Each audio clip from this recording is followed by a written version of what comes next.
怎么了？哎，帮个忙！啊！你喝醉了。周征辰，我也不知道他的心事住哪一家酒店，真把他送到这里来。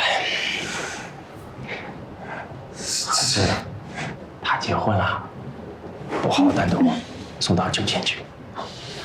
不好把他单独送到酒店，你送到我这儿来干嘛？那你说怎么办？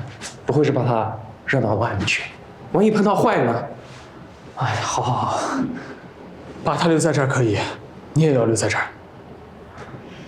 行，扶他去房间吧。慢点，慢点。弗兰克，你扶我房间去干嘛？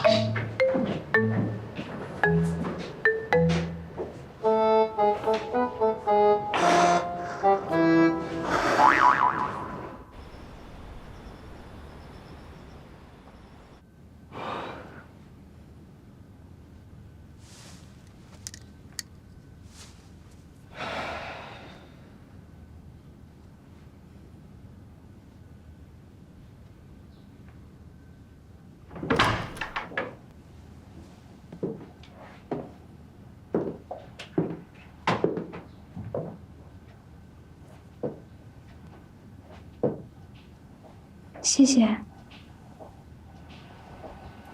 你如果跟文川吵架了，不方便让他来接你的话，等一会儿天亮了，我叫人把你送回去。不用，我对不来梅比你更熟。好。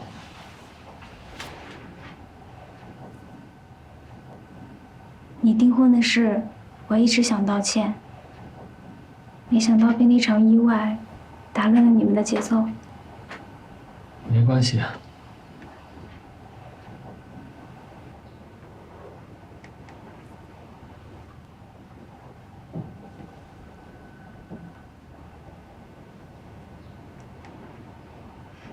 我跟周文川要离婚了。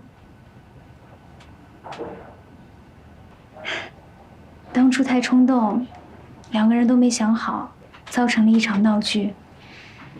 我怕我爸妈受不了，尤其是你妈还那么爱面子，决定先签协议，1年后再找个借口公开。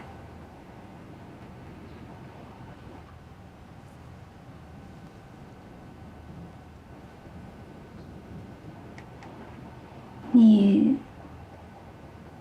为什么仓促结婚？我并没有仓促，我只是在合适的时间做自己想做的事情。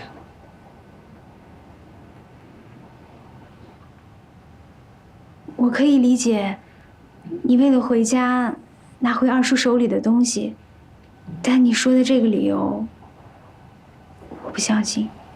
我的私事不喜欢跟外人讨论。天还没亮，你再去睡一会儿吧。等一会儿弗兰克起床之后，我让他给你送早餐过去。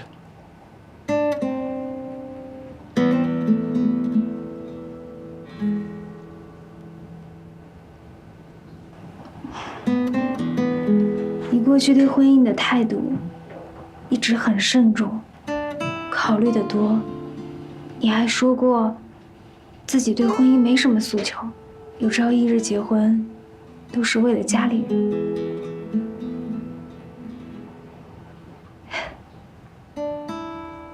这次真让人意外。也许这个就是对人不对事吧。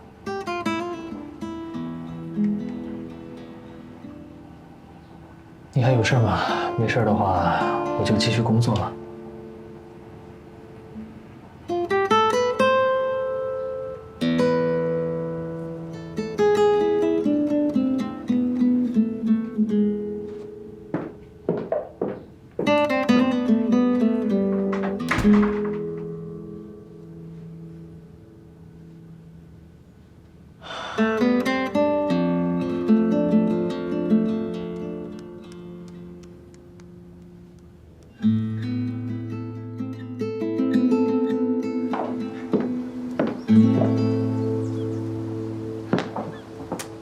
一起吃饭。你们吃吧。谢谢你昨天带我过来。好，不客气啊。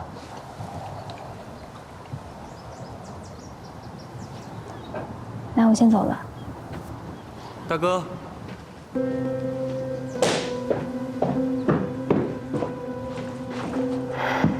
你什么时候来的？等了23分钟了。在外面等太久，实在饿了，方便我跟你一起吃个早饭吗？随便啊。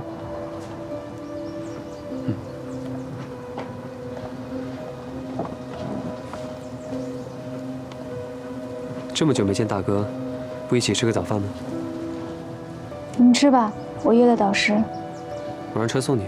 不用了。